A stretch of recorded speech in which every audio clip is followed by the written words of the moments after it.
Oh, I wanted that to be at the beginning. Yeah, I was gonna mention it at the beginning if you didn't, but I didn't remember. Okay, I won't cut it out, but we'll just... This is the end of the podcast, but it was supposed to be in the very beginning, so we're just gonna move it to the very beginning. Okay. And that is, this is kind of a surreal story, but I met Annemarie for an hour in San Diego about, what, 2 months ago? Yeah. About 2 months ago, I met her for an hour in San Diego. And at the time, I decided I'm gonna start a podcast, and I wanted a girl's handwriting over the Polaroid. So every time you see this Polaroid with a girl's handwriting, it's her. I was like, respectfully, I have horrible handwriting. You're not gonna like this. And I was like literally in the back of a car, just like... You wrote it in a car, and I didn't know you at all. Yeah. And I just knew that, like, all right, if I'm gonna have handwriting, it's probably gonna... I knew my handwriting was good, and you were the first girl. And I always the first one. That was cool because I knew you were like a YouTuber, and I was like, oh, Annemarie, that's like kind of a cool Easter egg. But then to be sitting down with you is like even a cooler Easter egg. And also it was cool because you asked Chris to be on your podcast, who was also there, because I was on a layover. I was literally leaving for a flight. Like, you guys dropped me off at the airport. We were with you for like an hour. Yeah. And you were like, oh, Chris, are you going to be on my podcast? And he was like, I'll do episode 20. Yeah. And then it's like a new checkpoint because you've already done your episode with Chris. Yeah. So that means you've already done 20 podcast episodes. That's crazy is every episode that I've done was since I had you sign that Polaroid. Yeah, that is like crazy. I started that day. I mean, I didn't film my first podcast that day, but that was like the inception of the podcast. That's crazy for me to see. It was only like 2 months ago. Having posted currently 11 podcast episodes, and then You're 24. Okay, I like it. Wow, that's unreal. Is this the ending or is this the beginning? Enjoy this podcast. Enjoy this. Yeah, enjoy this podcast. I don't know. All right, cool. Well, Hello. I leave everything in. I leave like even like this. Okay. I did my lasso, I guess, before you on top of a van. That's actually a great spot to do a podcast. And my guest was like, I really want to include the part of me climbing on the van. So I clicked it, and there's like, I think I did cut a little bit out of that, but there's like a good minute and a half of him just climbing onto the like van. struggling, like. Yeah, it's kind of funny. That's funny. Yeah, and it's kind of weird looking at the camera. Or do you think it's weird? You're a YouTuber, so you can handle it. I don't know. I do think that the introduction of a camera does change dynamics. Were we talking about this? Yeah, because I was originally going to start my podcast without the camera. Because I think... we were talking about audio or so. Yeah. So if there's like a moment, I will look at the camera and just be like, because I'm aware that there's a camera there and I'm aware that someone is like potentially watching. So it's like, if it's like funny or something, I'm just like... Well, wait, I think there's a term. I think it's called, I didn't even know it. One of my podcast guests they were like, should I break the fourth wall? Yeah, I was yeah. like, what does that even mean? Yeah. But I only usually have one camera when I film these podcasts. So, and a lot of times it's just like this. Like That also makes it harder to edit. But I think... Well, I don't cut anything. Yeah, exactly. Yeah. Which I think is good. I have a theory about that. You're just like straight capturing. But I'm very aware of the fourth wall. It takes like a lot for me to forget that there's a camera there. But I think that's like kind of the goal is like to eventually like forget that you are aware of the camera. You know how I was talking about like when you... Oh, I was talking about filming the podcast outside. You're already like differentiating yourself from 90% of people. Well, I really wanted to get like... I was still trying to like copy the best podcast, or not even copy, but I was just like, all right, I got to get another camera. Yeah. Like, honestly, the funds were low. And then I was just like, wait, but everyone does multi-camera. And I was like, what if, and you know, like every podcast, the guests look at each other. I'm not saying I'm not going to look at you, but I'm like, it's honestly fine if I just look at the camera. I think it's fine. I think it just shows that you're aware that there's a camera. It feels you know? different, though. Yeah. Like most podcasts, the people really try not to look at the camera. That is interesting. But it's like, we all know that they're aware that there's a camera filming them, you know? Yeah, and but they sit there like... I think self-awareness is always good. And I think even like talking about this kind of stuff is interesting because it gives you a sneak peek into like the behind the scenes. I hope it does. And to give the audience some perspective, we're actually... I think I'm going to try asking 0 questions. Yep. And she's going to try too. So we're going to see if we can just conversate and at no point ask each other a question. Just because no one's ever done that in a podcast. Or maybe someone has, but hopefully we'll be the first. I like the idea. It forces presence and paying attention to conversation to guide the conversation. I do start off my podcast the same way, which is I like to explain my why behind the podcast, which is soul wealth. Most people measure success by wealth metrics, which is your money, your possessions, and achievements. And I want to inspire you all to measure success by soul wealth metrics, which is the quality of your relationships and the quality of your memories. And I'm here with Annemarie Chase Allen. Annemarie Chase is a fake name. Oh, none of it's your real name?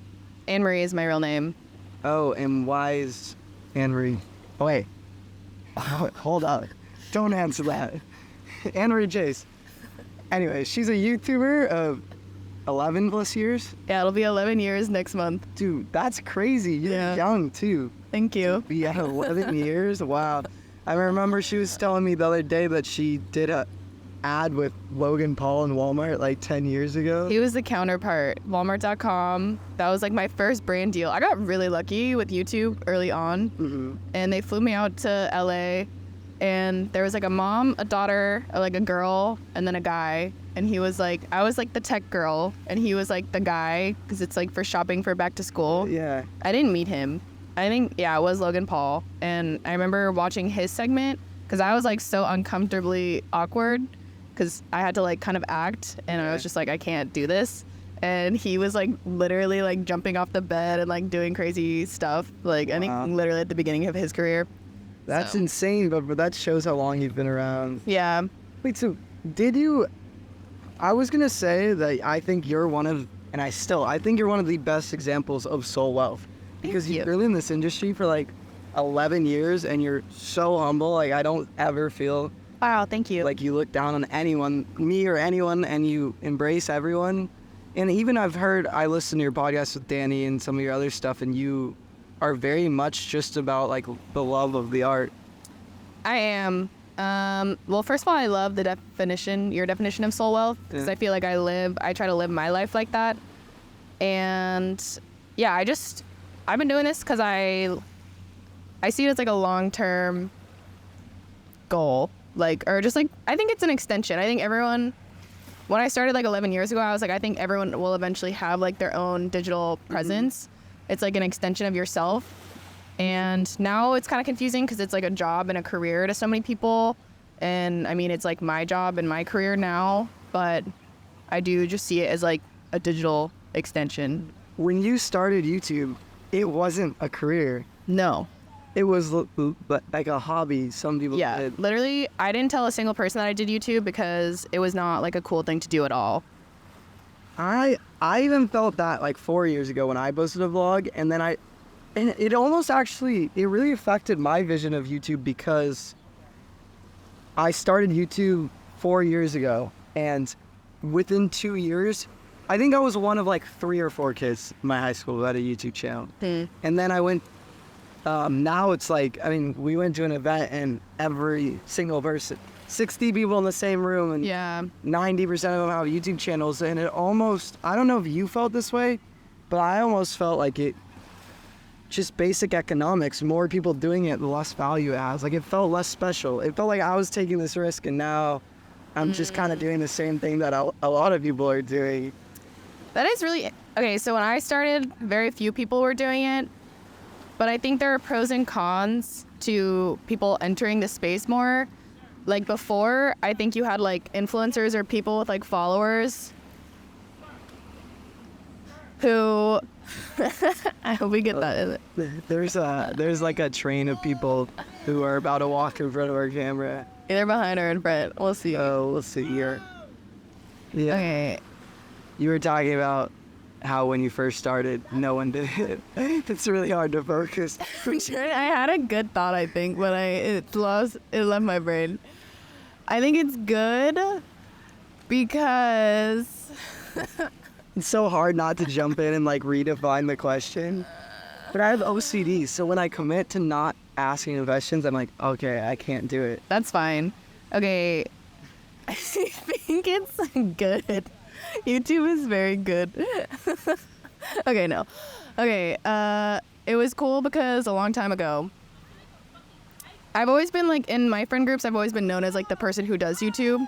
But I think if you had like a lot of followers a long time ago, it was a bubble and people could like even like the person with the most followers thought that they could like influence. You want to say hi? Yeah. Yo, what's we in this? Yo, we in a spot with it. Yo, move in the go, nigga. It's not J Boo, nigga. You in that thing, nigga. We all with it. I feel it right there. Get a line, shake the camera. Better post this, bro. Hey, free my son, shit, man. He back home, man. You heard me? Wow. Thank you. Yeah. We gonna say it, okay, real quick. What does that mean? What does it mean? It's a family. It's a family reunion. It's peace to everyone. I mean, peace. It means peace and hearts and love. Does it? Peace and love. Say bouquet. I'll let him say it. I worried. What if it's Okay. Okay. I mean, it's peace and love, right? Okay. Say okay. I feel like I'm being trapped here. Yeah, don't say it. Well, yo, you trying to get hog? Nah. I say it one time. Smile. Say, look, do this. Let's do this. Like this.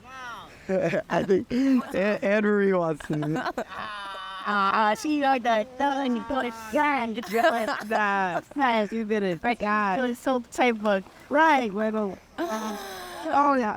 See button. Okay. Are you gonna edit this out? No, it all stays. It all stays.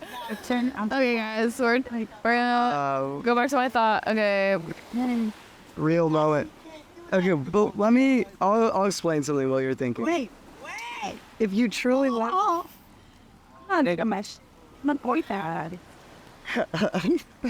This is the true Rick Rubin. If you leave this in... Yeah, do it. As I say, but if you truly measure success by relationships and memories, then I'm not worried. Even if this gets 0 views, even if 100% of my audience just clicked off because of that segment, then we still are building a relationship. That was like a funny moment. Like, I can call back on our podcast and pull it up and be like, remember when this happened 10 years ago? But if I cut it out, it's like, it's not there. It's not based on relationship memories. It's just trying to make... I respect that. I also think that, you know, sometimes when you're just capturing things, and I have like this whole, like, because you're not editing it, you know it's authentic and real and like what actually happened. Like, we're just like speaking like everything that we're saying is like what we said. Oh, dude, it's what we said. What they said. I mean, I hope they enjoyed that with us. But He's like, I did think I was getting trapped. They were trying to get me to say something. My only concern is like, I don't know what that means. Yeah, and if I'm literally filming it, so then it's like, oh, Ozzy filmed this and said it and posted it. I don't know. Who knows these days? That's something we should talk about is when you started YouTube, I feel like there was way less of a filter. And now, just because of cancel culture and brand deals and the way everything operates, it's almost impossible to not have a filter. I think since I saw it as like a long-term thing, I think I've always taken it like kind of a little too seriously. Maybe I could I've always had like a PR brain. So I've like still kind of had a filter. I think it's taken me a really long time to get rid of my filter. And I feel like I'm finally starting at the point where it's like starting to go. Or I'm just like, I think at least for me, it took like actually years and like talking to other people. And guys are honestly kind of better at the no filter thing. So like talking to like different guys girls too, but I think girls have like that PR brain a little bit more to get over that. I definitely had like too little of a filter. I used to be like, I almost this insecurity that because I think it stemmed from being the only being one of the only YouTubers, like people used to make fun of me for it. So I felt like the need to like overtly be myself, like go over the top and to a point where there's probably things I'll get canceled for like in the future, but also it's like, it was like an insecurity thing, like almost like trying to push the border to be like, I don't care what you think, if that makes sense. I have like a few examples of guys that I know who are like that, especially since it's like, if you're growing up on YouTube, you're like early 20s, you're trying to like find yourself and you don't always have that filter. So that's like something that I think is kind of hard about the internet, especially for guys. They have kind of a higher risk tolerance where they're like more kind of okay doing that. Again, like less with the PR brain. But I don't know, it's hard to navigate because we're all just like growing and learning too. So I think maybe eventually like we're at the peak of cancel culture maybe, and people will start to begin to be more understanding because everyone's going to like run into some problem where people are not going to like what they say or do. It does seem like there is a turn happening. I think so. Wait. Yeah. You said something really interesting, which was that if you kind of achieved success in this world, like early in your career, it was like a bubble. It put you in a place where there was, and now, even just the event we went to, Creator Camp, a lot of those people are really successful, and it is a career in that sense, where it's like, if you became a famous actor before, well then there's like a world of famous actors. Yeah. And I think that exists now with YouTube, but it for sure didn't exist before. Yeah. I think it's really easy to get into a YouTube bubble, which is a very specific bubble to be in because It's quite odd. yeah, it's like also you can reach like a lot of commercial success, like and financial success with YouTube now, or like that just wasn't a thing before. So like people will start YouTube knowing that you can make money, and that's why it's so interesting to me, just being like long-term YouTube. I used to think a lot of people from my era were inspired by the vloggers. They're inspired by Casey, David Dobrik, Logan Paul.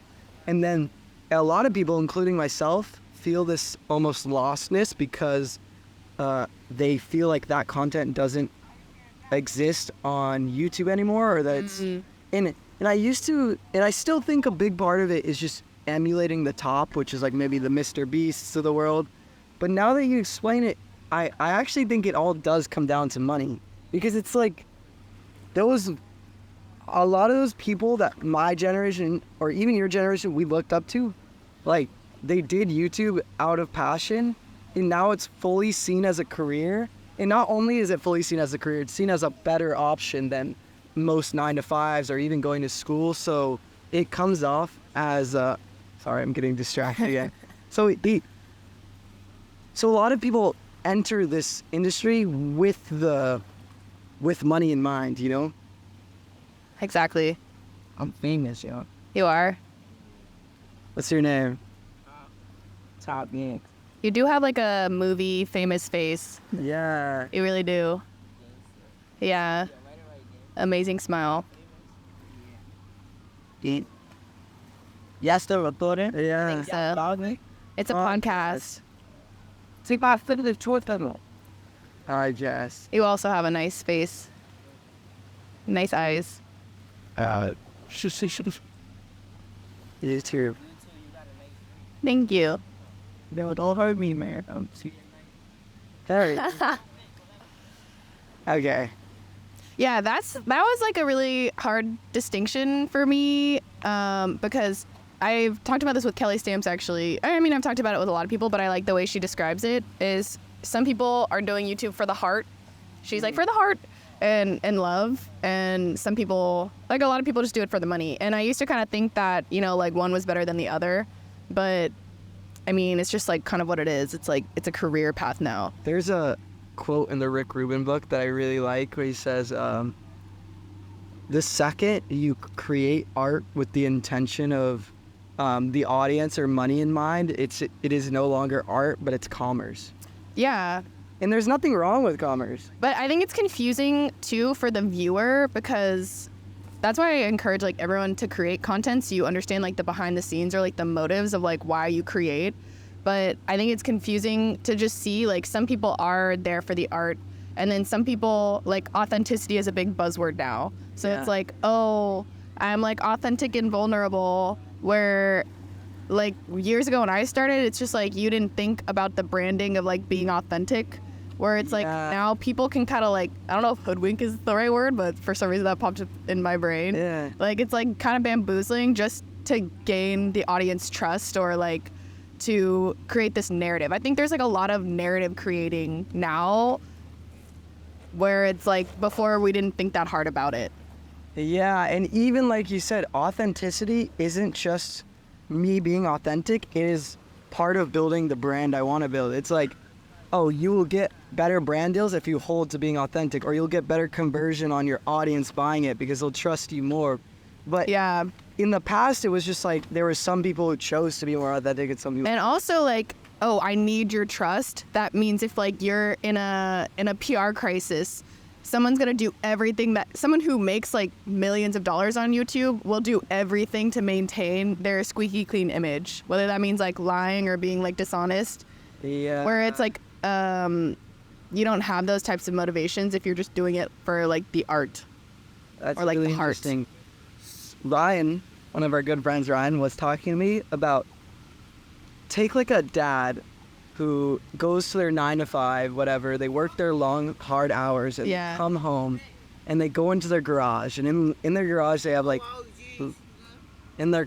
these like little antiques that they work on and they build. Little Legos. Whatever. It's Yeah. antiques, Lego, their car. And no one will ever see it except like maybe their wife and Yeah. kids. And it's like, will never ever get anything out of them except just that he loves it so much Yeah.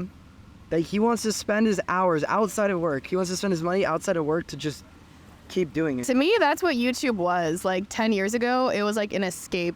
It was like a place that I could like watch people and then create this whole community online.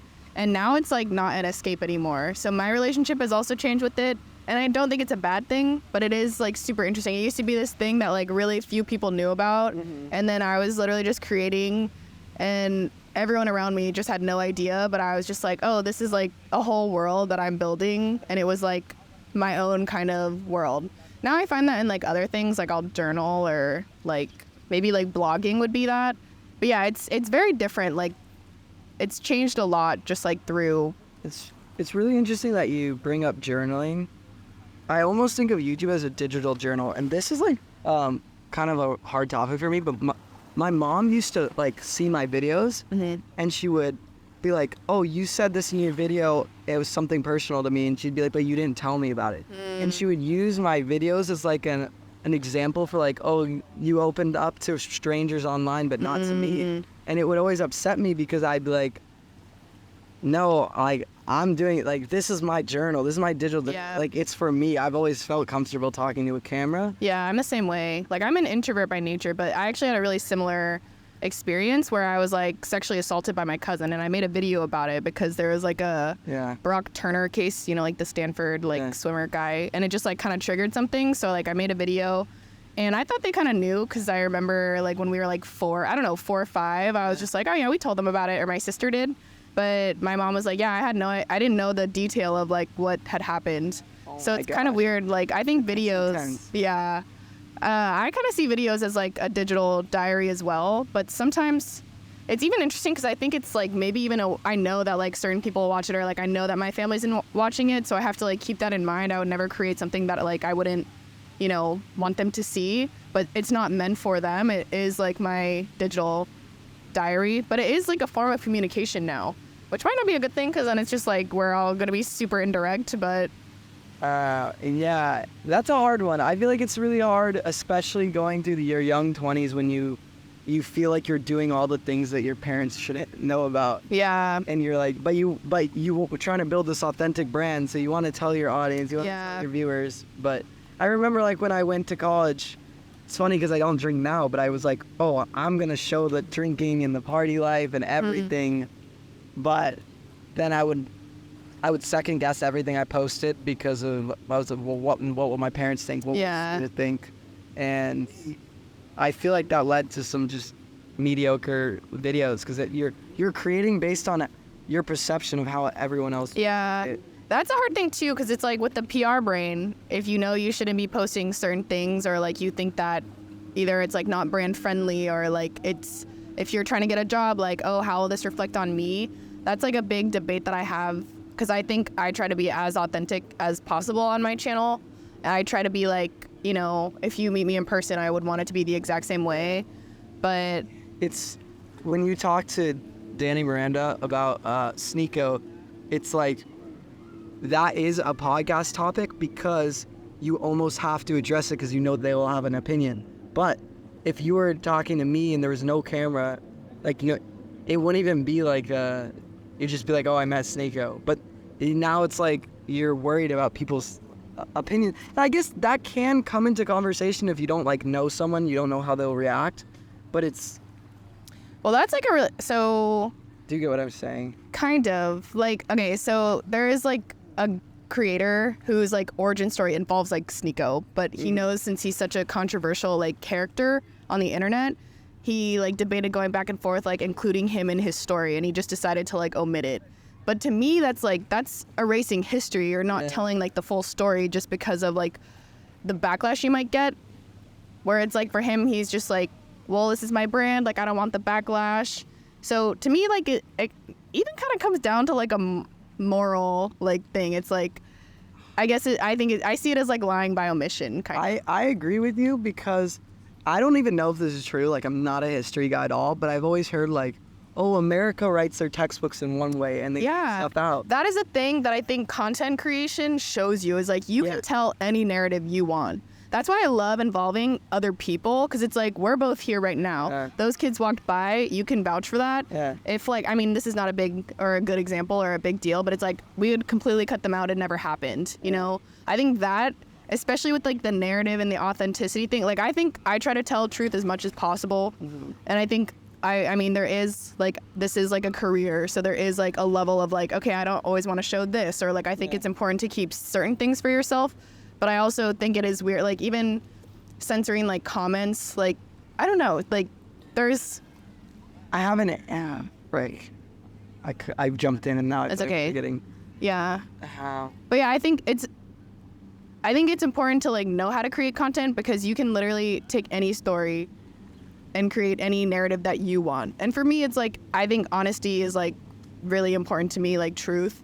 So that's kind of like what I try to prioritize. But yeah, you can tell any story you want. I was going to say this. In the current YouTube world, it's funny because do you know what Creator Now is? Yes. Okay, it's like Airac's YouTube course. I took Creator Now. Okay. And to me, Creator Now and Creator Camp are like polar opposites. That's a good example. And in Creator Now, it's funny because it is a community thing, and there's amazing things that came from it for me. But it's it is one of the biggest reasons it made me dislike YouTube, and it was because I took it being like, all right, I have a YouTube channel that I love and I'm passionate about. This course is going to help my passion make me money. Yeah. But then they're like, all right, make the best thumbnail, edit your videos in the best possible way. Don't let the audience get bored. And I was doing it. And there was even videos I made where I was like, dude, this is freaking good. But it wasn't me. Yeah, because you're just optimizing for like the algorithm. You're just optimizing. And part of the reason that I leave everything in is because I strongly believe that if you're interesting enough, people will watch through it. Yeah. I went on Facebook Reels. We might need a minute. Dirty water. Oh, frick, my stuff. Oh, no. It's okay. It's okay. I completely agree, though. Like, a lot of my content is, like, super long and, like, unfiltered or just, like, uncut. And that smells. Well, water smells. I'll give you a crazy example. Okay. I went on Facebook Reels because I post podcast clips on Facebook Reels, but I've never been on Facebook. I'm kind of young for it. Don't care for it. I go on Facebook Reels. This video pops up because that's the new thing. They instantly serve you a video. 50 million views. I'm telling you, this video was in the worst quality. It was like 120p. Barely could tell what was going on. The worst edit I've ever seen. And I'm like, how the F does this have 50 million views? So I'm watching it. And it's the whole crowd. You can see a blurred image of a crowd standing up and clapping. And then basically the text on the screen explains that someone in the audience had lived in Nazi Germany, and that every single person in the audience, other than this one guy, was saved. As a little kid, they were saved by this guy. That he snuck them all out of these concentration camps and saved their lives. And the BBC or some news network put them all in one room so this guy could be acknowledged for what he did. Wow. And so the story is so good that it has 50 million views, but it was the worst. I'm telling you, it was looked like Samsung first generation 20 years ago. And that kind of opened my eyes to, yeah, I can trick people into watching my content. I can make it choppy. Yeah. I can add music and sound effects, but at the end of the day, if the conversation, if the story's good enough, people will watch. Yeah, I agree. Like, were you the one saying like, no, someone, it might have been Danny, like, you know, like you can have all these, like you build up all these like episodes and then every single time, like everyone becomes more valuable, like in hindsight when you come back to it, like when you're at a certain point. Yeah, that sounds like a Danny thing. I also think that the way you first build your audience will determine your future. So I can. Well, that's a good point too. I can give you an example. Nelk, like Nelk, does a bunch of cancelable stuff. They hang out with all the guys that get canceled. They party during COVID. They do a bunch of stuff to get canceled, but they're rarely ever canceled. And I believe it's because the first audience they ever built was college kids on pranks who aren't the type of people who'd cancel you. Yeah. So then when it came to the point where cancel culture really swept in, their audience was louder than like the outside noise. So they almost never get canceled. But I'll give you a different example. Yeah. Jake Paul, he started making vlogs for little kids, Disney Channel. And then one day he said, hey, I'm actually not passionate about making vlogs for little kids. So he started cussing in his vlogs and he started showing cars and girls. And everyone in his fan base was like, dude, you're making content for little kids. What's wrong with you? You're a horrible person. Because they're judging him off the first fan base.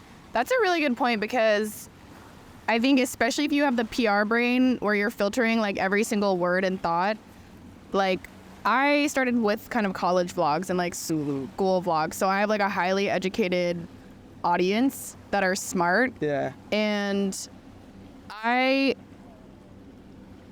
was super aware of like how filtered I was being and like I wanted to diversify my audience. So like that's why, because my focus is like my favorite thing to do is like connect with other people. So it's like a lot of my thing is like centered around people. And it's like, even if I'm like talking to someone who's like controversial, it's like I should be able to talk to whoever because we're all like people. And I don't think that just because you don't agree with someone that you should just like erase them off the face of the internet. Because I don't think that really represents reality. So I agree with you 100%. And I think that if you go from someone who like excludes those people from your channel, and then you're like, hey, actually, I don't stand for that. So you start including them, you're going to get way more canceled than someone who just includes them at the beginning. That was something that I, when I moved into your mom's house, I was so filtered in my thoughts. And it's kind of funny because I feel like I've become less filtered and like more okay. And I'm still working on it. Yeah. But the branding of like that is maybe like other people have become more filtered because of like the monetary aspect. But that's interesting. Yeah, but it goes not as far as, we've been talking about it in like cancel culture and personality, but it even goes as far in the edit. So let's take someone like Kelly Lacosta, you were with him. He has an editor, Y Dobson. He does a lot of the courses in Creator Now, and he told me he spends like 30 to 50 hours on the edit of his vlogs. Yeah. He's still in the vlog niche. And then take someone like Elliot. Elliot's also in the vlog niche. Yeah. If Kelly were to not edit his vlogs for 30 to 50 hours and he were to say, hey, I actually don't want to spend this much money on an editor. I kind of think I want to make more slower vlogs. If he were to do that, he would get way worse conversion than Elliot because he's built a fan base that comes accustomed to that type of editing. Yeah. And so that's like another thing when I choose to edit slow and I choose to use one camera, it's almost harder to get slower. It's harder to get slower and boringer than this. Yeah. But if people like this, then they really like my personality and my like voice rather than the edit. Yeah, no, I completely agree. These are really good points because sometimes you don't think about this kind of stuff. And also if you're like starting your content optimizing for like the algorithm, you're going to have to keep that level up where it's like, this is just like authentically you. So it's easy. I mean, we literally put a camera and sat down on the rocks outside. clearly. And it comes with its downfalls because there's going to be a loud Wave noise in the background. kids. But I'm hoping, I do run it through AI to remove noise, but Oh, I'll have to get your program. I don't know that. I don't know. AI is kind of satisfied. You're also holding your mic like right here, so I'm like, is that picking up? These are loud. These Okay, are loud. Like the decibels are probably like. I use. Should I hold mine lower? No, because once I run it through the AI, as long as it can tell the words, it's fine. I did want to talk a little bit about the digital nomad because I feel like you have a particularly interesting viewpoint on it because it feels, from the perspective of watching people on social media, it kind of feels like all the digital nomads are either like super rich and they're in their own world, like maybe like the Iman Gadzis and like those people, they're like super rich and they're bouncing from country to country and they have a Lambo pick them up. And then it feels like the other spectrum is like our friend Kyle, who like Van life, yeah. lives out of his $1,000 car. And so it's like van life or ultra millionaire. But I feel like you've kind of lived digital nomad for like almost 5 to 10 years and you've been in that. I imagine, I'm just guessing your income. I don't know your income, but I imagine it's in that middle range. Yeah. And that's where I want to be. I literally want to model off what you've done. So I'm curious if you could, I don't want to ask a question here, but. Okay, yeah. I think that's really interesting.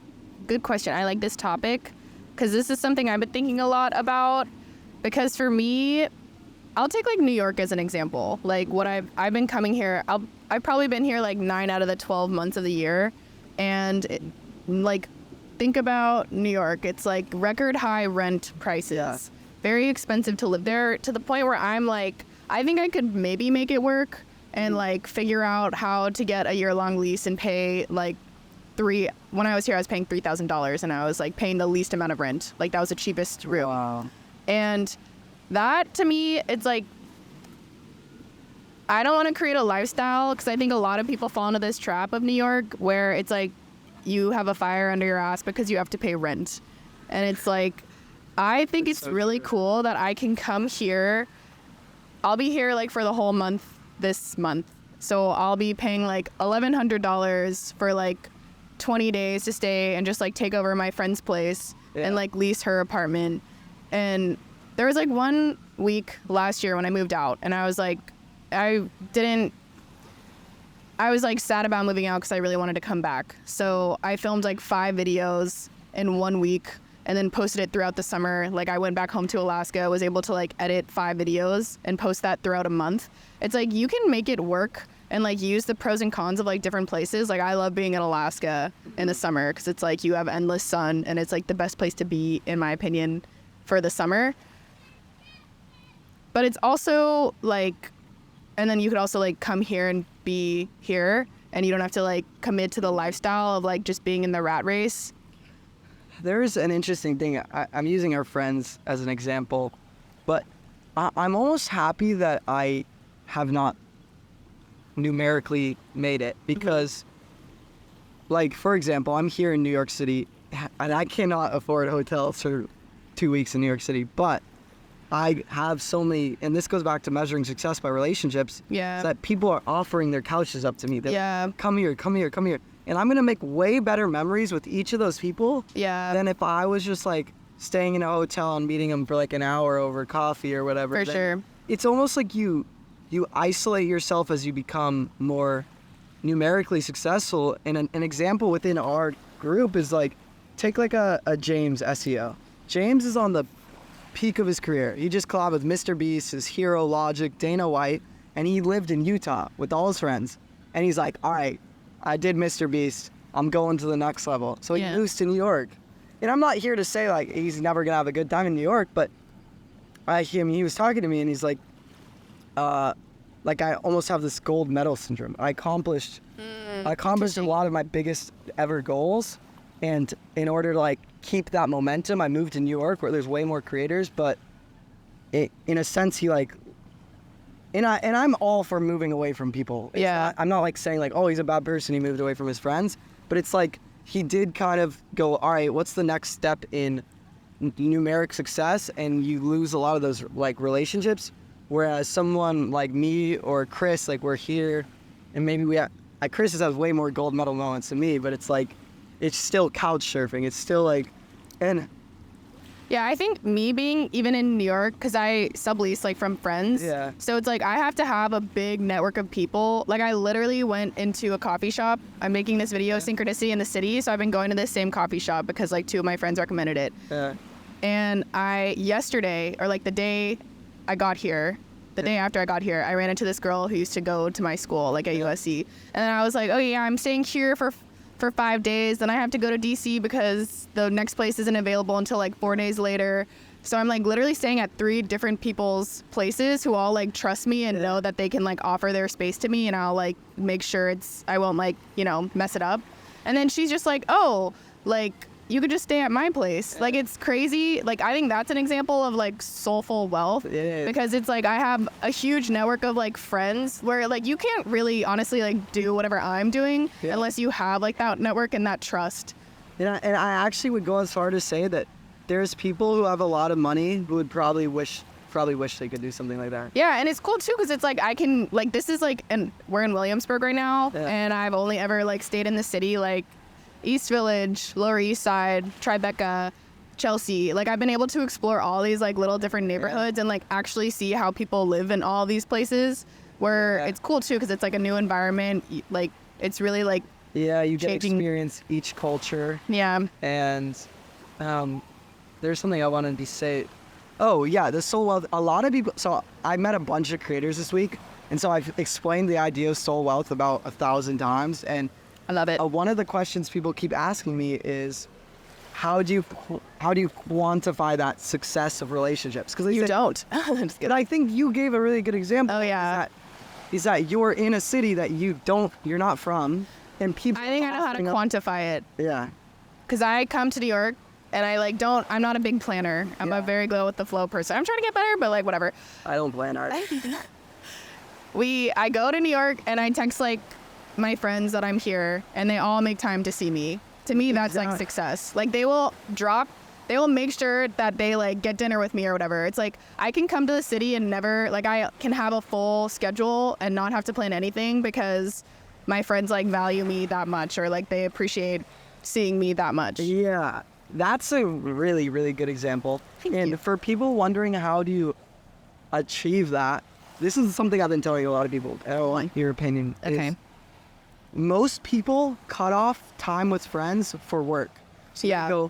And that's also the problem if you're optimizing for success on YouTube, because the realities are blurred now. Like before it used to be work, personal relationships. YouTube, like now if you have like a friend group or something all working together, and then it's like, oh, are we friends, or are you just like friends with me because we do well on YouTube? I mean, dude, I'll be honest, even just asking someone like you or someone like James to go on my podcast, I'm like, am I going against my message? Because like these people have followings and like, but and I know I'm not, because I know that like we have good conversations. I know that, I mean, I hope you. We just, and I do too, but it's like, I almost just seeing like, I'm like, oh, I'm soul wealth guy. Can I do like, there's almost like I think you can do both too, because it's like even for me, I'm like, oh, I don't want to have to like optimize to play the algorithm, but I think it's kind of like an inner world versus outer world thing. It's like you can have your beliefs, but you have to acknowledge that we're living in the world that we're in, and it's like it's very much like a balance. Yeah, it's like, I don't know what to call this. I guess like call it old man syndrome, but it's like trying to live in the old times when something new has come. Yeah. It's like you have to play the game too. Yeah, like you have to evolve. And it's like if you think you have a good message to spread too, it's like it doesn't serve you any good to just like stick, because I've been on YouTube for 11 years. I've seen like the ebbs and flows, like there's a cycle, and I think I'm like lucky or whatever, because I can easily like kind of like, I'm the last year millennial, so I kind of fluid between generations or like different age groups. So like Gen Z has like showed me like, oh, like a different way to evolve on YouTube. Like this is like how to succeed on YouTube now. Wow, that's good. I was gonna say, if you want like a quick practical advice on how to build soul wealth, most people cut off friends for work, and I think if you just flip that and you cut off work for friends, you will start to build soul wealth. I don't even think you have to cut off work. I think you just treat your relationships as importantly, like if you are someone who's like, work is the most important thing in my entire life. Yeah. I think if you make sure to treat them all as equals, Yeah.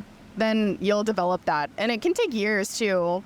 When someone who has accomplished like a lot of numeric success, take like an Elliot Bisnow, and you hear these stories of Elliot Bisnow pouring into Chris, pouring into my friends.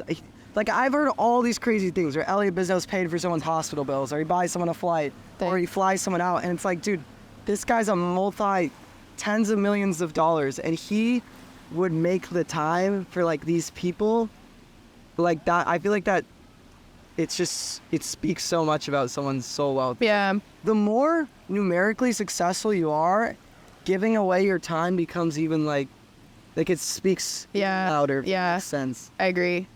So, yeah. I like that. You know what podcast confidence is? It's being able to just, I don't have to fill the silence. Yeah. That's podcast confidence. That's even like real life confidence. I feel like not everyone has that like skill to just like sit in the silence. Yeah. Well, we've already had quite a few silent. I don't know if you call it distractions. Yeah. Lots of outside factors. How do I phrase this without asking a question? Podcasting versus YouTube. No question. Okay, for me, starting 10 years ago, I would literally just like film and sit down in front of a camera, and I'd have like 3 hours of footage. Yeah. What? My bad, because I suggested the water. No, I like when like guests, it just makes it easier. I like the little birds too. You just cut your podcast. No, guys, I didn't cut anything out. It just, the battery died or there was too much storage. I don't know. Don't expose It's me. the truth. I was there. Yeah. Okay, podcasting versus YouTube? Yeah. Well, I guess versus YouTube. Should we start incorporating questions now? Yeah, I mean, change of scenery, how to make sense. Hey, first half of the podcast is no questions. Now we'll start doing questions. Okay. Why do you want to move forward with podcasts rather than YouTube, or like switch the priority? If I'm correct. I think one of the reasons. Okay, so when I first started YouTube, like I would be filming like for like an hour or two, and then I would like cut it down. Yeah. I also think it is really interesting to have these like types of interactions where it's like you're just capturing. Like in a video, like you were saying like earlier, if you cut and do all these like edits, or even like if you cut, sometimes I'll cut podcasts. Yeah. But it's like, it shows the most authentic reality. And I think that that's like kind of important. Like in a world that's like so short form, like thing, I value it. Another one of like soul wealth thing I think I do is like, have you ever seen the podcast clips where it'll be a podcast clip and then on the bottom half of the screen, it will be like a video game, and then there will be like jumping text that switches colors. Yeah. It's like, to me, what that is literally like, well, I know like there's been studies on like this motion is very similar to like a slot machine motion. Wow. You get dopamine. It's funny because people talk about like drug addict the same way an alcoholic might get anxious and then drink some alcohol, or might get anxious and smoke a weed. It's smoke a weed. It's sometimes I get anxious and I pull out Instagram. Yeah. It's the same.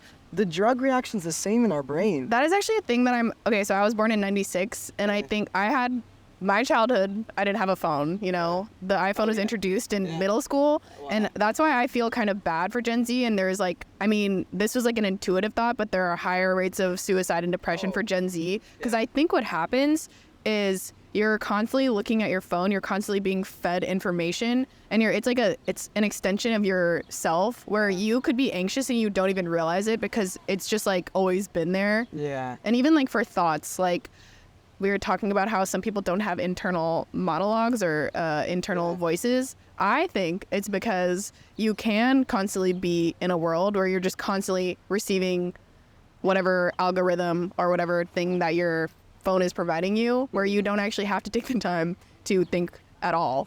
Like your thoughts could be fully provided for you. And 100%, there are many, many people, maybe even the majority of people, where that is the case. I agree. You know what this makes me think of? This idea is instant gratification versus instant gratification. I want to delayed disappointment. It's a concept I came up with, and I'll explain it. You're good at the concepts. Okay, let's hear it. Okay. Delayed disappointment. Everyone acknowledges instant gratification. So people can say like, oh, it's not good to do like things that instantly gratify you. Maybe some people will talk about like Eat a Twinkie, or they'll talk about jerking off or going on social media. But people rarely talk about this idea of delayed disappointment, and I'll explain it. It's the second half of the equation, which is that if I eat like a Twinkie, a cookie, and some ice cream, in those moments I'm eating it, it's gonna feel good. It's gonna be that instant gratification. It's scientifically proven that food has these things called pseudostressors that become anxiety later, they become depression later.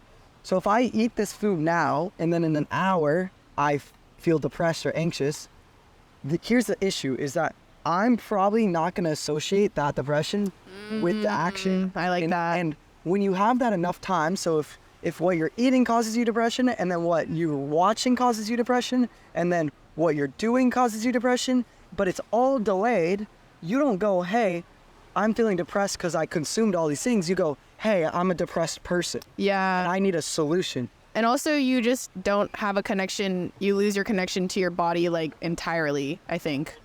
So you can't even tell where it's coming from.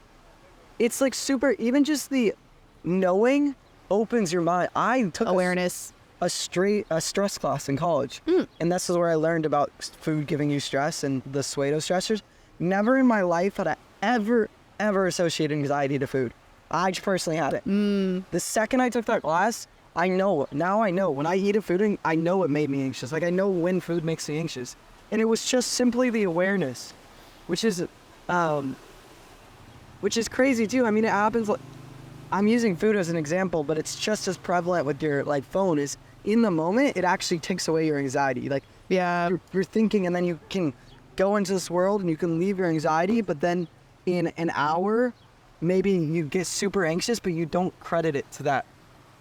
Completely. The phone, which is I think it's gonna become known. It's like the same thing how like people like no one thought cigarettes are bad. Now everyone thinks cigarettes are bad. I know a lot of people think that like alcohol is gonna be looked at as I've heard some like brain doctors who are like the tip of the industry believe that the same way so we look at cigarettes is how we're gonna look at alcohol in like 10 years. I believe that. Which is interesting. Yeah. I just did a podcast with this woman named Megan Klein who has like a mocktail company, and it's like alcohol is poison, but it's like the most acceptable drug that we all societally acceptable drug. And even if you're like, I'm doing a sober month, and it's like I think Gen Z is like kind of more aware though of that. Yeah, the amount of people I've met even on this trip who are sober, myself included, it's like, yeah, we are more aware. Yeah, awareness is key. But yeah, even when we're talking about food, like I just followed this like glucose goddess, and it's like even the order in which you eat your food, like can, like if you want, you know, if you have a veggie, you have like, okay, at a restaurant, they serve bread. Yeah. That'll spike your glucose. But if you eat a broccoli before you eat the bread, like your glucose will level, and that has like a lot to do with like how you're feeling. So it's like that's even kind of similar. It's like the delay. What were you calling it? Delayed disappointment. You're really good. This is why I think you'll succeed as a podcaster. You're good at coining like terms and like doing like these terms. This is funny. I used to give a lot of people nicknames. Or were you there when we were talking about how your childhood influences your career? No. Okay, so me and Ryan I think it was me and Ryan. We were talking about back to that like analogy of the dad who works on his Legos that no one will ever see, does it for the love. Like sometimes people will be like, it's funny because in our world, it feels like everyone knows somewhat what they want to do. Everyone has decided this path of being a creator, whether that's a podcast or artist or YouTuber. But I remember being in school and just 90% of the people I talked to had no like idea. They like don't know what their passion is. And one of the exercises that a lot of people do is like, what did you do as a kid? Because a lot of YouTubers created videos as kids. Yeah. They're obviously not expecting anyone to watch it. They just did it to do it. Yeah, my 5th and 6th grade teacher, Miss Kaltenborn, taught us how to edit, and that's like where I started making videos all the time. Wow. Where was I going with this? Sorry.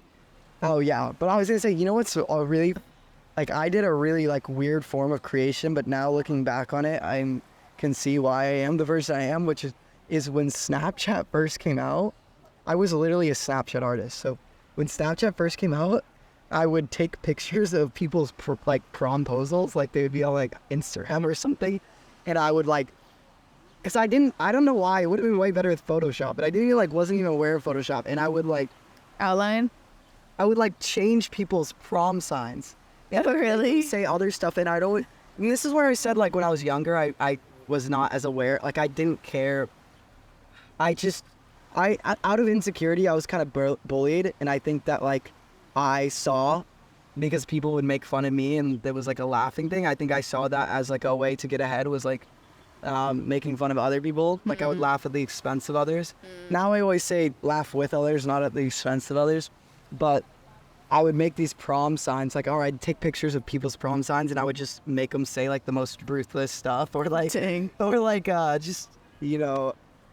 But it's funny, and I did not have the right motives at all. But when I think about it, it's like, it's so weird to say this, but it very much was like an artistic process. Like I'd see a new prom sign, I'd be like, oh, a new canvas, and I'd freaking sit on Snapchat for like 4.5 hours, like redoing the stuff, and it was, I don't know. So you think that's related to the podcasting career? I think it was more recreated as just being a creator in general, but there's been other times in my life that were younger. Like, I remember, do you remember squishies, the like pencil toppers that you would get out of, like quarter machines, and they like, you'd put on your... Sure. Okay, well, there was squishies. They were really popular at my school, and I used to make, I didn't have an iPhone, but my mom did, and I used to make these squishy videos on her iPhone. And she saw them, and like any mom who would see them, she was like, these are so cute, I'm keeping them forever. And I didn't want anyone to see them. So I went on her phone, I deleted them all. And that might have been the most trouble I ever got in my life. My mom was so mad. And she still brings it up to this day. Why'd you delete the squishy videos? Aww. But I think that speaks a lot because it was like, first of all, I obviously wasn't posting it, so I wasn't expecting anyone to see it, but I actually didn't want anyone to see it. Like, I didn't want my mom to see it. Yeah. I just did it because I wanted to do it. That's how, like, I remember when I first started YouTube, I entered this contest called the Beauty Smarty Showdown, which ended up, it was like a 17 magazine contest. It was like rigged, but... Wait, yeah, it was way too casual to explain that situation, but yes. I remember my mom posted, because it was like based on voting, like viewer voting, and my mom posted it on Facebook, and I think I cried because I was just like, I didn't want anyone, because no one knew about my YouTube. Yeah. And this is literally like 3 months into my YouTube, and I was like, I don't want people, because that's what YouTube was like back then. It was just like a personal space on the internet, like a little, I imagine it as like a little created space that like really no one knew about, and like that to me is how I started YouTube, and like that's what I feel like I still kind of create the same way. It's like, I've been doing this for like 11 years. That's why I respect you, is because I feel like you like really just do what you want to do. I do. And you also have an interesting relationship with fame. I guess I'm not you, so I don't know your relationship, but it's, you've been on here a really long time, and you've never been like, I was talking to you this the other day. I feel like most people, if they had been on as long as you and they had similar success to you, I feel like most people would have quit. Yeah. I don't know. I think it is. I do have like an interesting relationship. I think I've always, like, I've had a lot of YouTube friends who like are big on the platform. Yeah. And I think like it's even given me the ability, like I'm a very like cautious, like I'll take all the information in. Like I was listening to like the Mr. Beast like episode, and he was just like, oh, at the level of like 300 million subscribers, like you can't go outside. Like I can't go outside or to a Walmart. Like I don't want that, you know, like that's not to me soulful wealth. Like I'm at like, at least in New York, like I'm at a level where I can like, one of my friends described it as like making the world a smaller place. Like, you know, when you run into a friend synchronously or serendipitously and you're just like, oh, that's so crazy. Like that's how it feels to me now. That's interesting. But I don't want to be like at a level or whatever where it's like people are asking me for a picture just because they recognize my face, but they don't know at all who I am. And yeah, that's like almost why I would say to me, you are more successful than a lot of the numerically successful people or the bigger YouTubers I look up to, because, and it's not even saying like I haven't watched a ton of your videos. I'm not like a huge fan of your art, but I think that like you have pretty consistent happiness, that you have really good relationships, and those things are not synchronous with like a following or making a lot of money. Yeah, I agree. And it's like, to me, those are like, that is my soulful wealth. It's like, I want to, and it's like, a lot of YouTubers, like, especially like really young, when they have huge platforms, they become like really skeptical of everyone around them because people have so much to gain from like being the clout of being around them. It's like, I can look at all my friends like over the last like, like I have real friends who like me for me. Like I know that. Dude, that's such a crazy insecurity. The only thing I can liken it to is like when a girl or a guy is like really, really attractive and they feel like, oh, people only like me because of like my attractivity. It's almost like, and depending on your degree, you can never take it back. Like if you were a certain degree of fame, then like... Exactly. That's the thing with the internet is like, once you're out there, you can't go back. So like even my relationship, like I honestly think I could grow a lot more. Yeah. But I would much prefer like a slow, steady growth because like, I mean, maybe it's like also like a need for control. Like we were talking about, I think like I finally like accepted like faith over fear. I think I have like a good intention for like growing. And I think like, honestly, like, I think the heart is like necessary. Like the people who are creating for like the heart and love of it is necessary. So I'm like, I think I need to be on this platform, even though it sounds like really egotistical. But yeah, I would prefer like, and like extreme fame on YouTube, it's like that can change your entire life within like months. Dude, yeah, it's funny. The city I'm from, Carlsbad, I don't know if I should release that, but I guess it doesn't matter. My high school like breeds famous people. I don't know why. Interesting. Like, I went to high school with like half the hype house. Really? During like the hype house years. Damn. That was really weird because there's a couple things to note about it.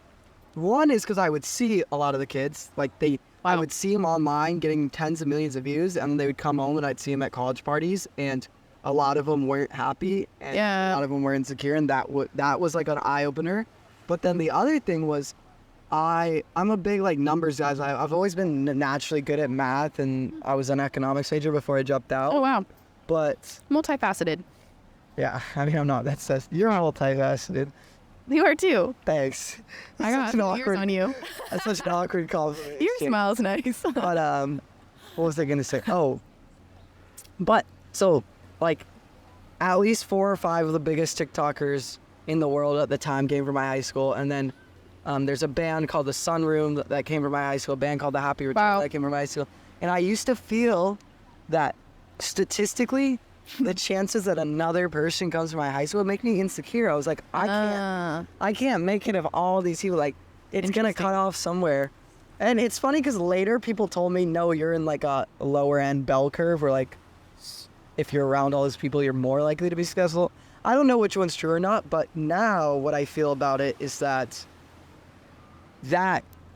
what they have, fame and money, isn't success. Yeah. So I could be the most successful person out of all of them, but I don't know their true happiness. Yeah, exactly. So it's like, it's almost irrelevant to even like... That's how I see it. I'm like, sure, that's like a metric. One of my other friends, he talked a lot about like metrics versus goals. Yeah. And it's like, why do you have, like, that's a metric. It's like you want fame and like fortune. That's not, I don't know, that's not a goal. That's not a good goal to have. Yeah. That was poorly articulated. He said it way better. I say this on a lot of my podcasts, but since we might have more listeners for you, I don't know. I do want to mention this and get your idea and I might have told you before, but the idea of like success before the post button or after the post button. Yeah, I like this. Which is, so if I have a podcast or you have a YouTube video or someone has a song, they get to that post button. It's kind of the last thing they do, other than like promoting it on their platforms or whatever. They hit that post button, and most people, when they hit post, they don't know if they're successful. They're waiting to find out if they're successful. Based on how much money that video makes them, they'll decide if it was a good video. Based on the ranking, views, likes, ranking, they'll decide if it was good. Or some people, even just based on how their friends take it or their family take it, they'll decide if it was good. But I guess what I'm advocating for is the second you hit post, you should know if it was good. And that's why, like, I don't even want to cut that interaction out, because what I'm doing when I cut that interaction out is I'm saying, oh, I'm waiting to see how you guys will take it, and I'm trying to reconstruct this video so that you guys take it better. But the truth is, this is not about them. I hope they like it. It's about me and you. And I'm building this relationship with you, and I'm creating memories with you, and that was a moment that we will remember. Yeah. And so, like, yeah, I want them to like it, but if they don't like it's okay. That's how I see podcasting too. It's just like a really interesting way to have a reason to talk to like the people that you want to talk to, and I think are interesting. To my phone up, but I had an alarm going off. I used to say this about vlogging. I don't vlog because I have an exciting life. Like, a lot of people, they're like, oh, I should start vlogging. My life's so crazy. My life's a movie. I should start, like, when I vlogged, I didn't vlog because I had an exciting life. I vlogged so that I could have an exciting life. Yeah.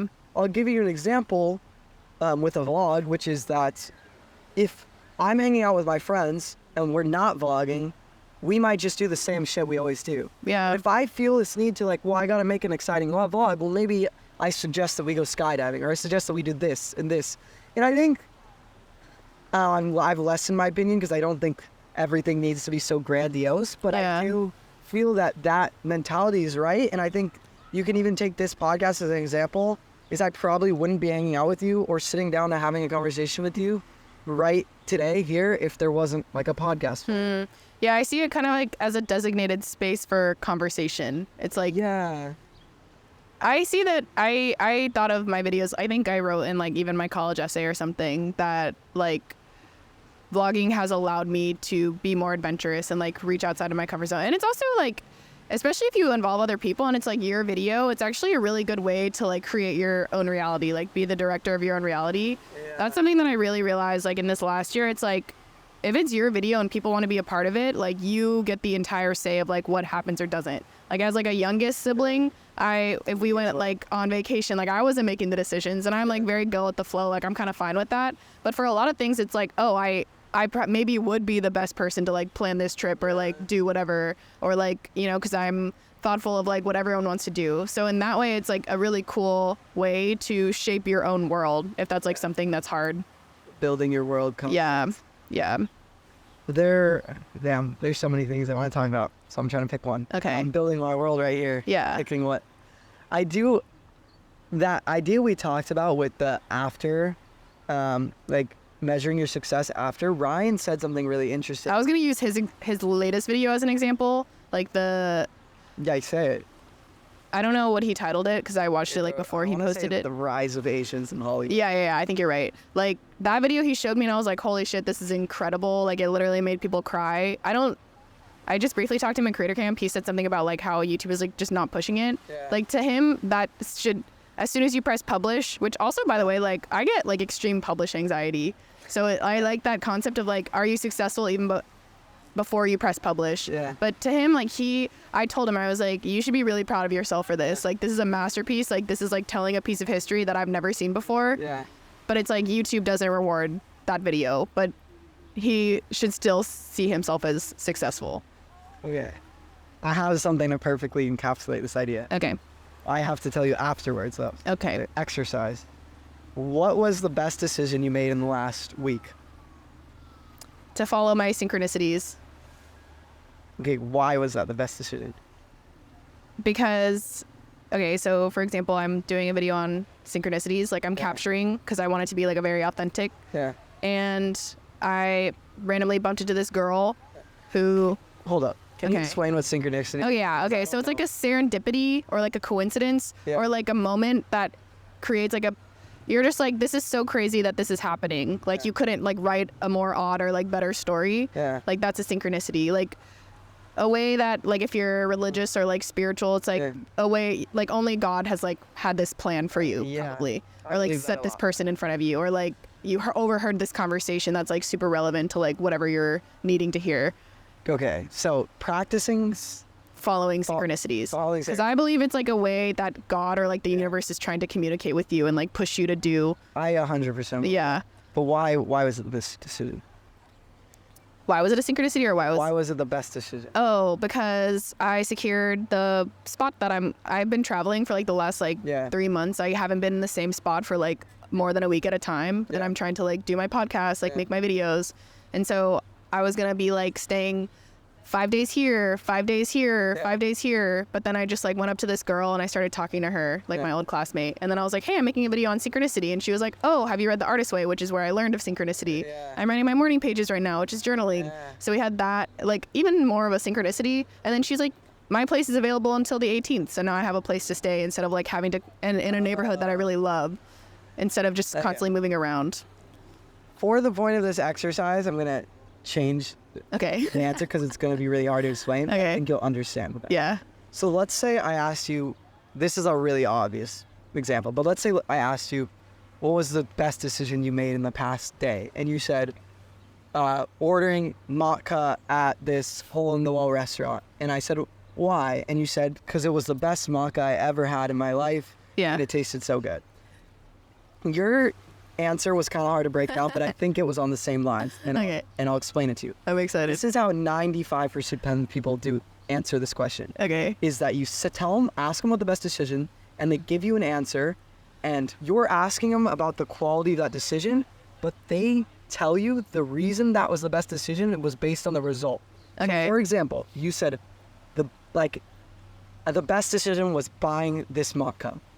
Do you mean matcha? Matcha, sorry. I'm sorry, I'm gonna look stupid. It's okay. But I want it. It's a profound thing I'm trying to explain, so Sorry. now it's gonna sound stupid. You have my brain thinking. I'm intrigued. Okay. So if that matcha had been, if it was horrible, Yeah.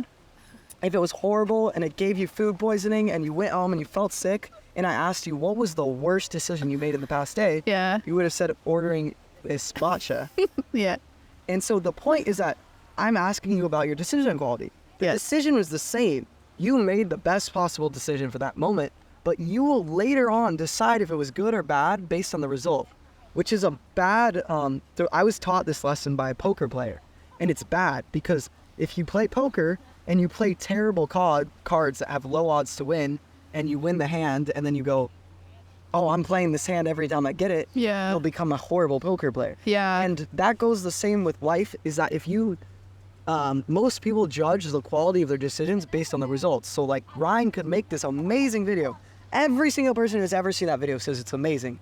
And if he goes, damn, this is one of my shittier videos because it got less views, then he could go on just making worse art for the rest of his life if he thought like that. But if he knows that, damn, this video was good, and it doesn't matter how the future takes it, it doesn't matter if it gets 0 views, I know this is the best possible art I can make, then I feel like that decision will lead him on a path of being the greatest artist. Yeah. The phenomenon's called resulting. It's judging the quality of your decisions based on the result, even though the result is never guaranteed on the decision, if that makes sense. Yeah. Hello. Oh my gosh, I'm so sorry. No, you're good. Do you care if I just look at this while you guys are talking? I don't. No, yeah. Sure. You're good. Oh. Oh, there's like a quarter thing. Okay. Yeah. For a corner. I saw you were trying to do that. I was like, oh, I asked you guys, but you guys were talking so. Yeah. deeply. Yeah. Well, it's kind of very. This is gonna be the most human interaction episode, Yeah. which is good. I kind of like that. It's definitely different from a normal podcast. You guys want to be on our podcast too? Yeah, you guys can jump in. There's a timer. They made it say. Yeah. I think that's interesting because I for the quality or the synchronicity thing, Yeah. the result was me because I believe that there's like, to me that resulted in like, oh, that's just like proof. That it's really, well, I guess I think why I was saying you were still following the trend is because let's say like, oh, practicing synchronicity, is that what you said? Yeah, following. Following synchronicity. And then what if you came here and you had no place to stay and you had to buy a last minute plane ticket home and you didn't get a video out of it, then you might, I don't think you would have said this, but it's possible you would have believed that that was a bad decision to follow. Yeah. I mean, like that was a bad video idea. Maybe I Yeah. should have done something else. Yeah. But the decision had nothing to do with the result. Come here. Hello. What's your name? I love your aesthetic. Thank you. Good. Oh, you dropped in. Oh, shoot. Thank you. Of course. What's your name? I'm Justin. Okay, tell us about your tattoos. Oh my gosh. I just finished a cruise contract, so I got What does these. that mean? I was dancing on a cruise. Oh, really? You're a dancer? Yeah. Wait, that's amazing. Thank you. So I got all of these on my contract. I didn't have any Wow. tattoos beforehand. Really? I'll show you. This is my favorite one. It's just an angel, like, mother lady, and she has red hearts on her titties. I mean, I'm sorry, can I say that? Yeah. Okay, titties. And then a little boy angel too, and it's like a sun. That's probably my favorite one. Does this have symbolism at all for you? Or do you just do it for the art? I definitely just do it for the art. Okay, I respect that. I see it, I'm like on Instagram, I'm like, oh, that's cute. Yeah. I'm gonna put it on my body. Okay, I like that. Yeah. Thanks for sharing. Thank you. Thank you. Okay. Wait, you want to do like a little dance behind, like just like a cool dance move for the audience? Off this. That's the best. Okay, that was amazing. I'm prime. Can you backflip all this? So I just stitch it up. It's his podcast. It's called Respectfully Inspired. Okay, respectfully inspired. Perfect. YouTube. Yeah. All platforms. Have a great one. Thank you. You too. This is New York I City. think you're probably gonna end up being my longest and most wild interaction podcast. I feel like the audio only listeners are gonna be like, what is happening? Dude, oh my gosh. That's what I love about this city. It's like it is the prime spot for interesting interactions. If I was in a building right now and I rented out a studio, not only would it have costed me money, Yeah. but like, I hope something about these interactions make the viewer feel like they're experiencing the city with us. Yeah, like this is literally just what's happening. We've just been sitting out here. Yeah, that is cool. I hope it feels unique.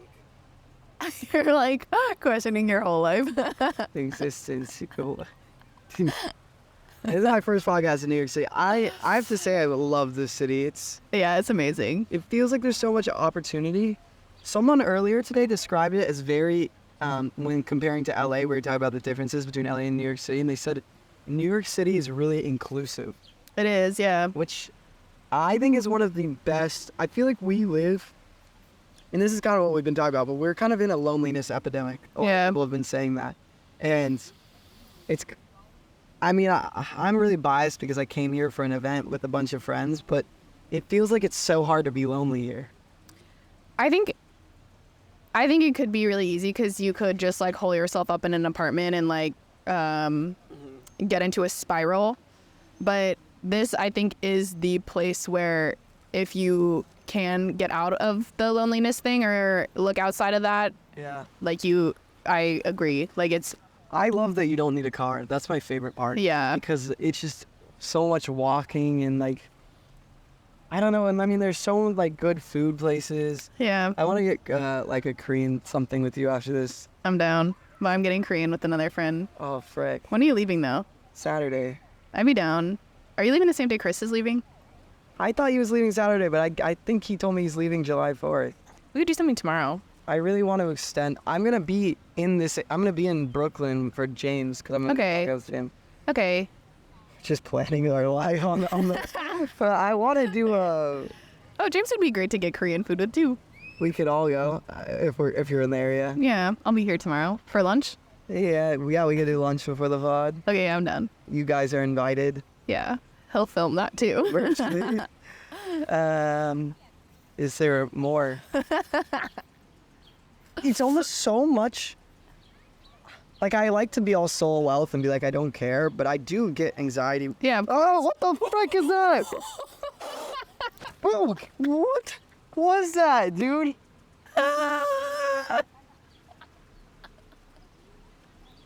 Do you know what that freaking creature was? Why? That's so funny. Dude. Yeah, have you ever seen that creature in your life? I think I literally just saw that creature. Oh, it's right there. Where? Oh, it's kind of cute. It looks like a little turtle. Like No, bro, it looks like a mixture between a spider and a turtle. Wait, you should get a video of it and then overlay it. Okay. Anything goes for this podcast. Okay, now all the people surrounding us that kept making eye contact with us are gone. So hopefully we'll get into some deep stuff now. I'm focused. Bro, what other weird shit? How can we make this podcast weirder? Can you do a backflip?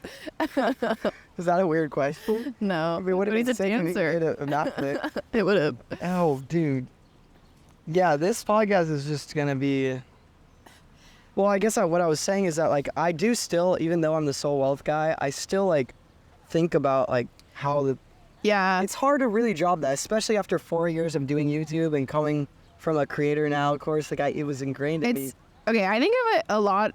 I've been thinking of this concept lately. Even Alaska to me represents like my inner world because like I go there and it feels like a different universe. It's completely opposite of this place where it's like I feel like inspired to like make videos, create with other people. I think that's kind of the same thing. It's like that's your inner world speaking to you. Like that's like what lights you up inside. But we also operate in a real world, like the outer world, where it's like we're still like little avatars in this game, and we have to acknowledge that we're playing the game.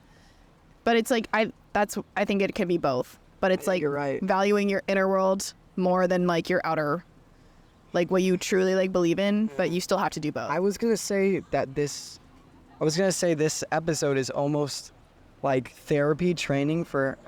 It's not therapy. It's almost training for. All right, how discombobulated can you get and still? Yeah. Because we got silent moments. We've gotten interrupted probably like 3 times. Those people over there just kept looking at us, so I kept looking at I was just, like there's a lot going on. Yeah. Do you feel good about like it so far? I feel great. If you feel great. Well, it shouldn't be. I want to know. I liked it. Like I hope it's I hope it feels. I think it's really funny. Like even that little spider crawling on you, like you can't plan for that. I hate spiders. Like they're my big. Dude, you want to hear a weird fear? Yeah. Spiders are my biggest fear, but I have a fear of saying that spiders are my biggest fear because I think that one day some YouTuber is going to put me in a video where facing your biggest fear, so I don't even like to tell people. Yeah, you just fully manifested this. They are my biggest fear. I might, if I were to cut anything out of my CP bags. Okay, well, manifest that not happening. That will not happen because that person will be morally corrupt. I feel like that's less likely to happen in the space we're in. Yeah. Like Next time I see you, I'm gonna bring us. Dude. Just kidding. We have another location change. Oh, it's on. Hello. Right now I'm grounding. It's kind of hard to find a good place to ground in New York City, honestly. Well, it's just like what has been on this ground right now. Are you entertaining them or are you Yeah. them silent? I'm talking about grounding. Oh, are you gonna end the podcast with the grounding? Yeah, you want to join?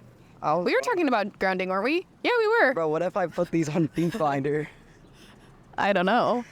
What happens then? Would you be mad? Is that what is scary? The thing where you sell thief pics? I don't know. You tell me. Bro, don't act like you don't know. I don't. I just cut my toenails. They were cuter before. What are the benefits of grounding? You told me them. I can explain. I was explained do you know what Joshua Tree is? Yeah. It's like a national park in California. Yeah. Some guy, he was walking, he was really old, and he had really gross feet, but he seemed wise. And my mom's always told me about grounding, so I like believed it, but I never understood, like why was... So your mom was like ahead of the trend. Oh, way ahead. She told me all this years ago. Why would walking barefoot on the earth be good for you? And the guy explained to me, you have to understand that everything shakes. Vibrates? Vibrates, yeah. And that's like a fact. That's like, if you break everything down into the tiniest form, which is the atoms shake. So therefore everything in existence also shakes. You just don't see it. Humans have a natural like electric current of like 4.8 volts. That's what I think this guy told me. And the earth is one big magnetic ball that also has the same natural current of 4.8 volts. So when you step on the earth, and you can't have anything between, you can't have any wood, cement, you can't have shoes, but when you go barefoot to this one same vibration, it's like plugging your phone into a wall. It's like you're charging yourself. Yeah, I like that description. The guy told me that he would run like 2 miles in shoes and he'd get tired and then he would do the same run barefoot and he would be like, he could do it like 3 or 4 times. Yeah, my mom has said that of running on the beach. Like she would just run with her tennis shoes and then she was like, my joints like really hurt, but then she started running barefoot and then her joints just like was not a problem. Yeah. That's interesting though, because I wonder if that's just like the way the shoe collides with, because the joint's hurting. But I'm sure I'm sure it's a mix of the two. Yeah. I think you're always deep in thought. Yeah, I do have a rich inner world that It's okay. I've been told that I've had multiple people in the last month comment on my facial expressions. They say like, oh, you make intense facial expressions. And I also am like a serial starer. Like I stare at people and like I'll get lost in thought. And I just don't like acknowledge that it's weird. But I guess it is weird. Yeah, I think I like stare off, but I don't usually do it at people because I'm pretty aware if I'm staring at a person. I'm not as aware as... What do you think about eye contact? I actually I had a really hard time with eye contact when I was like 13. Like I literally would always like look away. Yeah. So Those are the insecure years. yeah, but I think it's really interesting and important. Did we even acknowledge that the camera went on? No, I don't think so. All right, the camera went off. I didn't cut anything. Can you just confirm that I didn't? Confirmed. What if I went and cut everything? That's funny. It's so casual by this deep into the podcast. I just thinking if there's anything else. You said that this is the most interruptions, the most casual, the longest, Most camera most changes. unpredictable. Most unpredictable. Yeah, this is like, and I think that there's a good chance that you'll be, at the time of your episode releasing, you'll probably be the most watched, depending on if you share it or not. I'll share it. Nah, just kidding. But I think it'll be funny. People will come on. There'll be multiple people who never see my podcast. They'll come watch this episode, and it will just be like chaos. I like it. Which It's is fun. good, bro. Chaos is where we're trying to go. Yeah. Chaos is where the world is going. Oh, that was the thing that you were talking about, how your podcast and Danny's podcast have no central theme. And I wonder if me having a central theme will help me grow or not. I'll be curious to see in the future. Yeah, you should talk about your, I should talk about that with Danny. yeah, Central theme. or I don't know if he has a central theme. I think it's like people, which is like kind of what I would want mine, but I don't know if that's too broad. But I don't think that's a good answer if you can't tell. Because, like, take like Yes Theory, for example. Everyone knows their central theme is about seeking discomfort. Like, you would know it even if, like, if you had watched it, you would know it. And that's why I start off every podcast with the explanation of the soul wealth. It's not that I don't think you need to explain it every podcast, but I think that if someone had listened to, like, 3 of my episodes and they didn't know it would be really hard not to know That's interesting. the central theme. Yeah. Yeah, I don't know what my central theme would be, or like is, I guess like unemployed millennial. It's like Yeah, what does that mean? unemployed has like 2 definitions. Like everyone, well, first it's just like it has a negative connotation, and I was like taking a non-traditional path when I think like YouTube wasn't as popular. And the second definition, it's like, and do you drive stick? Do you know? No. Okay, Yeah, there's like a what is- clutch. Yeah. And then it's like, you can unemploy from something. It just means you're not employing it. So it's like if you're employing the clutch, like you're pushing it in. So for me, I feel like I've just done things like however I want to, kind of in a way. It's not on the traditional pathway. So it's like I'm not really employed to anything. We were talking about how, like, before our generation, people were just... You had some freedom in the degree of the job you picked, but it was, like, jobs all kind of looked the same. Yeah, it was like a certain career path. And you just... Like, the idea... And honestly, kind of credit to COVID.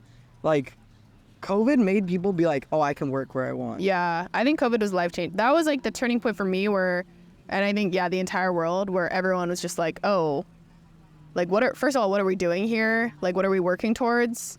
And also the flexibility and like outside of the career path. Almost everyone I know now works some degree of remotely, which can be it can either be a very lonely thing or it can be a very fulfilling thing. It gives you, if you're like the person who does something and then you have a side passion or a side dream, working remotely makes that like way more possible.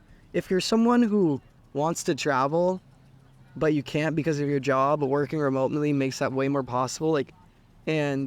But even beyond the remote working thing, our generation is the first generation to really be like, I can build my world, whatever that means. If I want to, like, you always hear those people who made it in the day and they're like, no one believed in me. I was the only person. And I think in a way that was an advantage because you had so much, if you were willing to do something different, you had so little competition. There's something that Ben Nempton always says. He says, like, if you do something, like a lot of people look at extraordinary career paths and they say like, oh, they're so much harder than the regular ones. But in reality, no one's doing them. So so they could actually be easier and you just don't. Yeah, that is really interesting. I like that too. But we're in like the first kind of generation. And you're almost like, I think you were a visionary because you were doing it before. And that's why it almost makes, I shouldn't feel bad, but sometimes I do feel bad where I'm like, damn, I just missed like out on being an innovator. Like now I'm kind of doing what like a lot of that's people so funny. are doing, you know? That's interesting. I think you can innovate in your own way. Yeah. Though. I mean, I hope filming outside and letting people interrupt and I think soul wealth is probably my biggest innovation because I think the concept of soul wealth is very everyone agrees with it. When I explain it to them, everyone's like, oh, that's so facts. I love that. But I think that most people do not live by it. I think it's very counter. Yeah, I agree. I think we're in an ascension era where more people are... Ascension theory. You gotta tell them that. Oh, I mean, it's very multifaceted and kind of honestly hard to explain. And I don't explain it very well until I get like really deep into it. But I think that's a part of it. It's like, you know, we're not operating in like these like black boxes anymore where like everything is ascending. And I think the soulful wealth is like a big part of it. Like maybe post-pandemic people are like, what am I working so hard towards? Like if everyone could die or whatever, or the world shuts down. I think the way and I've only heard this concept from you, so my definition is solely based off what I think you've told me. And that is that ascension theory is that in the past, like if you go way back to when like we were like group animals and we didn't have houses, then like the Maslow's hierarchy of needs, you had to, like there was no choice in how you lived. Yeah, maybe you were a hunter or maybe you were a gatherer, but you had to like, you were worried for your life and all you could do is advance. Yeah. And then there was like this era where it's like, we didn't need as much advance, but everyone still needed to play a role in society. Like we still needed things to get done. And now I feel like that was kind of our parents' era. And now we're kind of in this era where it's like, I'm not saying we don't need to advance. Sure, yeah, there's things we could work on, but I feel like the base levels of living are kind of established, especially if you're in America or like yeah. And because the base levels are established, you have a lot more freedom to build your world. Yeah, and self-actualize. Yeah. And it also goes into like stigmas. Like it was very much like do what your parents do, or your parents want you to do this, so you should live into that. And because of social media, you have every person who's ever taken a different path goes on social media and they're like, you should take a different path. Don't listen to anyone. So it makes you like believe in yourself more. Yeah. Whereas like people, and I would say even you, like not being that much older than me, but even you were way more in the like, I have to believe in myself when like no one else does. Yeah. And it's like, even if no one believes in me specifically, there's like, I'm constantly hearing the message of believe in yourself. That's interesting. Even like for the fame like question, when you're like, oh, if you've been on this for this long and you've gained like 275,000 subscribers. Yeah. Like you would quit. But for me, I'm like, I know that I have like my own like vision and plan. Yeah. And it's like the metrics are like, oh, like that's not like something that's I know like my plan, so I'm like it's still like I still have to do that. I'm still like, oh, I still have to like believe in myself, where it's like now the metrics are so evident, like so many people have like 1 million followers, whatever. So like this career path, like there is like a gauge of success, but for me I'm just like, no, I got my own plan.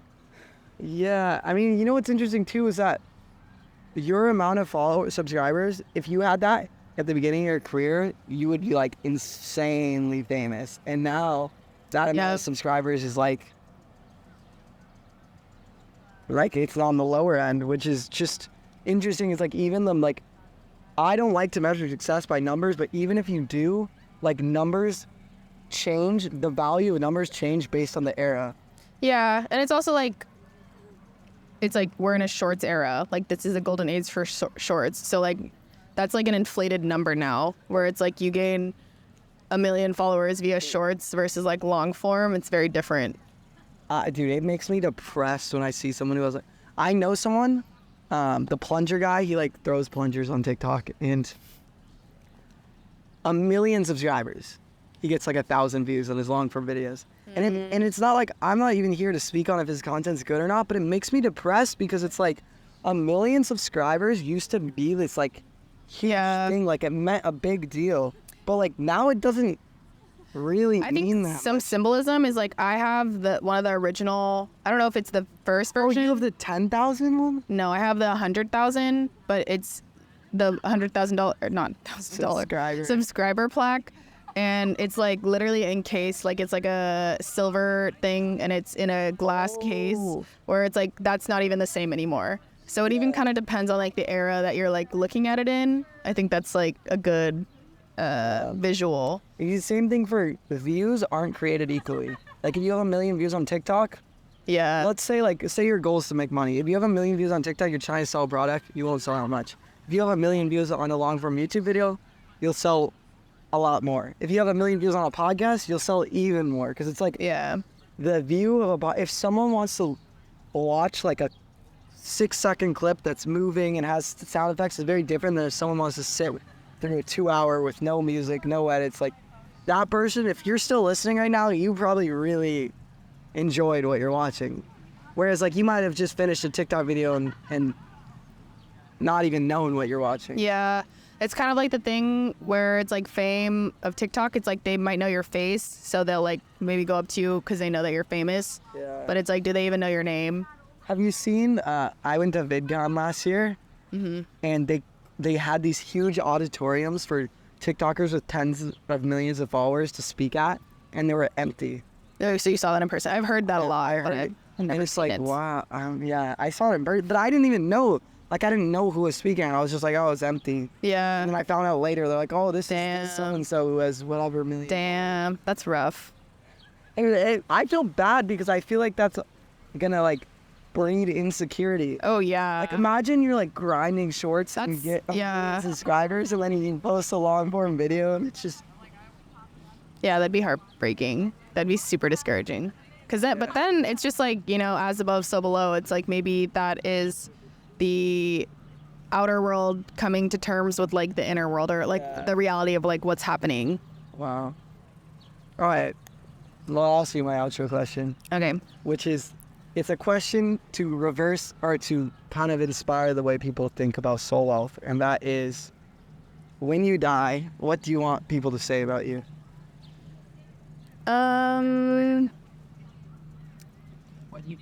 The reason I ask that is because generally, like, people are so focused on achievements or they're so sessions, but when they die, it's very rare that someone wants to be remembered for their achievements. They almost want to be remembered for the way they treated people. Yeah.